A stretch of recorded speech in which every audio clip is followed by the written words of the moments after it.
প্রিয় সাথীরা, ইলিশিয়ান এডুকেশন চ্যানেলে সকলকে স্বাগত জানাই। আজকে একটি বিশেষ অর্ডার নিয়ে আলোচনা করব, যেটা 21শে এপ্রিল 2025 তারিখে এসেছে প্রিন্সিপাল সেক্রেটারির কাছে, ministry of education, department of school education and literacy থেকে। এই অর্ডারে পিএম পোষণ স্কিমে পুনরায় টাকা বৃদ্ধি করার কথা বলা হয়েছে এবং যে টাকাটা কেন্দ্রীয় সরকার এবং রাজ্য সরকার যৌথভাবে দায়িত্ব নিয়েছে এই বর্ধিত টাকার। তো আসুন জেনে নিই বর্ধিত টাকাটা কত এবং কবে থেকে এটা কার্যকরী হবে।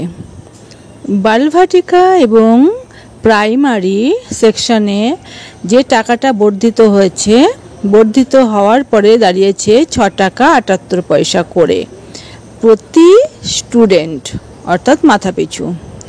এখানে কেন্দ্রীয় সরকার 4 টাকা 7 পয়সা করে দেবে এবং রাজ্য সরকার 2 টাকা 71 পয়সা করে দেবে। এরপর আপার প্রাইমারির ক্ষেত্রে 10 টাকা 17 পয়সা করে দেওয়া হবে, অর্থাৎ এটা বর্ধিত হওয়ার পরে এই পরিমাণটা দাঁড়িয়েছে। এর মধ্যে কেন্দ্র সরকার 6 টাকা 10 পয়সা এবং রাজ্য সরকার 4 টাকা 7 পয়সা করে দেবে।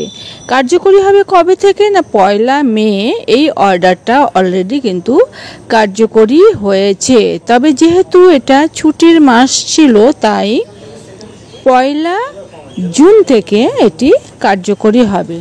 তো আশা করি সাথীরা বিষয়টা পরিষ্কার বোঝাতে পেরেছি। আজ এই পর্যন্ত, দেখা হবে পরবর্তী ভিডিওতে। সকলে খুব ভালো থাকুন, ধন্যবাদ।